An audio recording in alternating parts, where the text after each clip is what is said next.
It was a quiet night at the hospital. Emergency lights cast a faint glow on the sterile walls, creating an atmosphere of stillness. Nurses and doctors working the night shift exchanged soft conversations as the occasional sound of footsteps echoed through the empty corridors. Tonight seemed uneventful until the automatic doors at the main entrance slowly slid open. Everyone assumed it was a patient entering, but instead a German shepherd appeared. Its coat was matted with dry mud, its deep eyes reflecting both exhaustion and resolve. This was Max, a retired canine who had once served with distinction in the police force. Max moved cautiously but purposefully, carrying something in his jaws, a small bundle carefully wrapped in an old cloth. The nurses exchanged stunned glances. One of them hesitated but eventually stepped forward, curiosity overcoming fear as the bundle was gently unwrapped. It felt as though all the air had been sucked out of the room. Inside was a baby, tiny, frail, and struggling to breathe, its skin pale, and its chest rising and falling irregularly. "Oh my God, it's a baby, eh?" Nurse gasped, her voice trembling with shock. Suddenly, the stillness of the night shattered as the emergency room burst into action. Nurses and doctors sprang into action, their hurried footsteps echoing through the halls. Equipment was quickly prepared as the medical team fought to stabilize the fragile infant, each second ticking away like an urgent countdown. No one in the emergency room could believe what they were seeing. A dog had walked into the hospital carrying a baby that was on the brink of death. Max stood still, silent and calm, showing no signs of fear or distress. His eyes, however, were filled with a desperate plea for help. The nurses and doctors, though experienced with countless emergencies, had never encountered anything like this before. "Quick, check his breathing at heart rate," one of the doctors instructed, snapping everyone into action. Another nurse knelt beside the bundle, her hands trembling as she carefully unwrapped the cloth. The baby's skin was icy cold to the touch, his tiny body covered in dirt, and his breathing was faint and irregular. "This child is severely dehydrated and malnourished," the lead doctor said gravely. "We need in 4 now. We have to stabilize his respiration." Immediately, the heart monitor emitted a slow, weak beeping sound, signaling just how critical the situation was. A nurse quickly connected the baby to an oxygen supply, carefully adjusting the flow. Everyone worked in silence, the tension thick in the air as they raced to save the baby's life. As the medical team focused on the infant, one of the nurses couldn't help but keep glancing at Max. The German shepherd remained by the entrance, unmoving, his gaze fixed on the child as though waiting for a miracle. He didn't bark or growl, he simply watched, his eyes carrying an intelligence and urgency that felt almost human. "This is so strange. How did he know to bring the baby here?" the nurse murmured under her breath, her expression a mix of awe and disbelief. No one had an answer. All they knew was that Max had acted as if this was the most important mission of his life. The doctors worked tirelessly. One nurse adjusted the baby's oxygen levels, while another checked his body temperature, still weak, but his vitals are starting to stabilize, someone reported quietly. The tension in the room eased slightly as the baby's condition began to show slight improvement. However, they all knew it was only the beginning. The child remained in critical condition, yet thanks to Max, he now had a fighting chance. Max, though clearly exhausted, never took his eyes off the baby. The room fell into a brief, profound silence as the medical staff fully grasped the extraordinary event that had just unfolded. News of the bizarre incident spread quickly throughout the hospital. Within minutes, the police received a call requesting their support. Officer Daniels, the lead investigator, arrived at the scene with his team. As they entered the emergency room, nurses recounted the surreal story, their faces still filled with shock. "We have no idea where the dog came from," the Head nurse explained, her voice trembling. Slightly, he brought the baby and placed him on the floor and just stood there.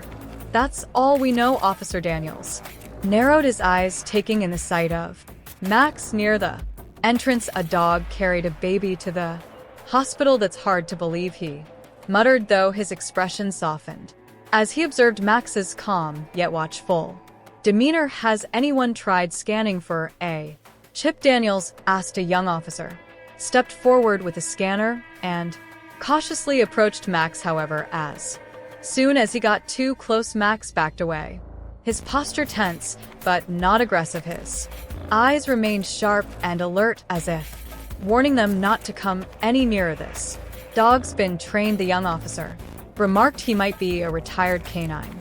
Daniels nodded and took a step closer, his movements slow and unthreatening. Easy there, buddy, he said softly. Max studied him for a moment before allowing the officer to clip a leash onto his collar. Let's see where he came from. Daniels instructed, signaling for his team to follow. Max began to walk, his steps deliberate and steady, as though he knew exactly where he was going. The officers followed closely, the flashing lights from their patrol cars casting long shadows on the pavement. They moved through the city streets in silence, T and Tyon growing with each passing block. Where's he taking us? One officer murmured under his breath.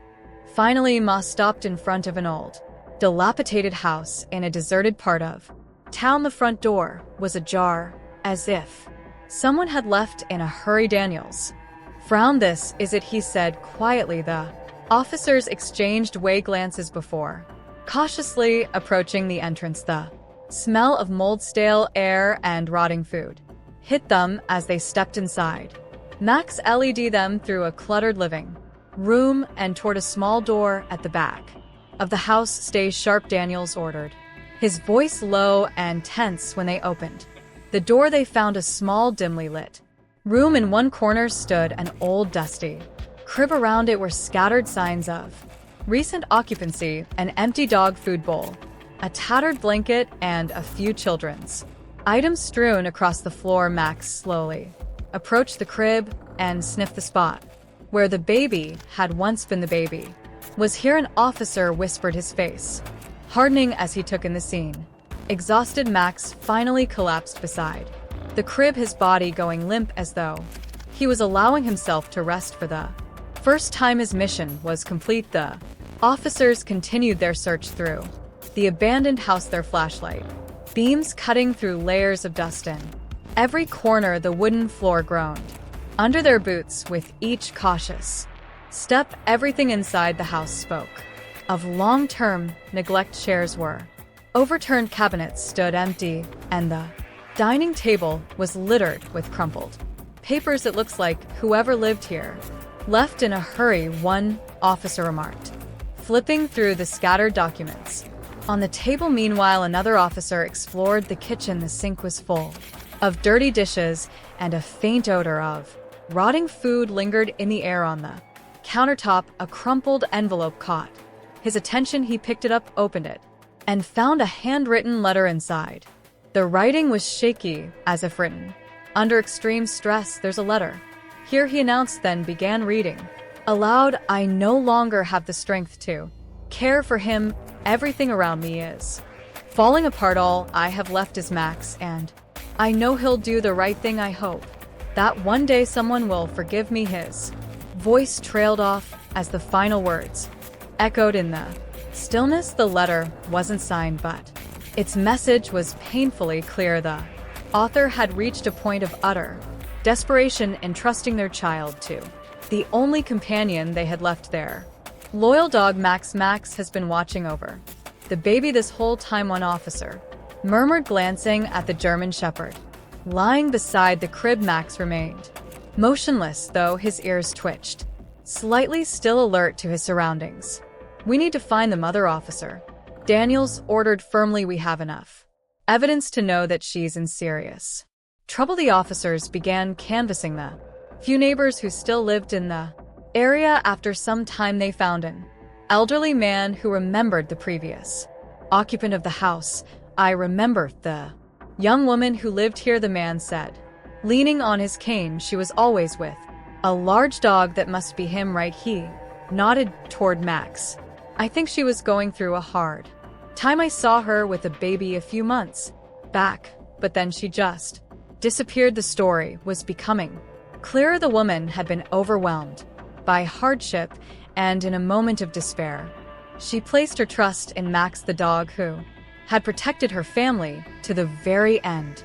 Based on clues from the letter and the neighbor account, the police widened their search. After several hours, they received a report about a young woman wandering in an exhausted state at a nearby park. When the team arrived, they found her sitting motionless on a bench, clutching herself tightly against the cold. Her eyes were vacant, her face gaunt, and her hair unkempt. Officer Daniels approached cautiously, maintaining a serious but non-threatening tone. He chose his words carefully. We found a child who was brought to the hospital. A dog led us to an abandoned house nearby. Do you know anything about this? We need to ensure the child's safety. At the mention of the child, the woman's eyes widened in shock and hope. Noah, is it my son? Is he alive? She stammered, her voice trembling as tears streamed down her face. She brought her hands to her mouth, her body shaking with emotion. Daniels exchanged glances with his team, recognizing that they had found the right person. He nodded gently and reassured her. We found him. Noah is currently receiving treatment at the hospital. He's stable, but still under observation. Rachel broke down in sobs. After days of despair, she finally heard a glimmer of hope. Medical personnel quickly placed her on a stretcher to assess her condition. As they headed back to the hospital, Rachel began to tell her story. Nola's father abandoned us right after he was born, she said, her voice horror with pain. I tried to hold on, but everything fell apart. We ran out of food, out of money. I couldn't keep going. Rachel paused, her eyes distant as she relived the dark memories.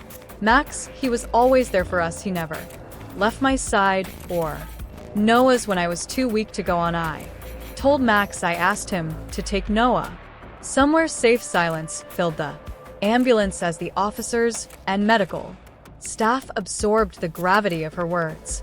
The idea of a dog guiding a child to the hospital seemed impossible, yet Max had done exactly that. When the ambulance arrived at the hospital, Rachel was escorted to the pediatric care unit. Her heart pounded as she approached the door. Despite his exhaustion, Max stood and walked beside her, his gaze steady and vigilant. Inside the room, Rachel saw her son lying on a small bed surrounded by medical equipment. His breathing was steady and his skin no longer looked deathly pale. Tears filled her eyes as she gently placed her hands on his tiny face. Noah, my baby, she whispered, her voice cracking with emotion. Max stood silently at the doorway, watching over them with calm, observant eyes. Rachel turned to him, overwhelmed by gratitude. Thank you, Max. You saved my son. You saved my family, she said softly, her voice trembling with emotion. The doctors and officers stood quietly, moved by the profound moment unfolding before them. Max was no ordinary dog. He was a protector, a silent hero who had fulfilled his mission with unwavering loyalty and love. Rachel was allowed to stay by Noah's side as doctors continued to monitor his condition. After several hours, Noah began to show clear signs of recovery. Though still weak, he started to respond faintly to his mother's familiar voice. Rachel gently held his tiny hand, her eyes filled with love and hope.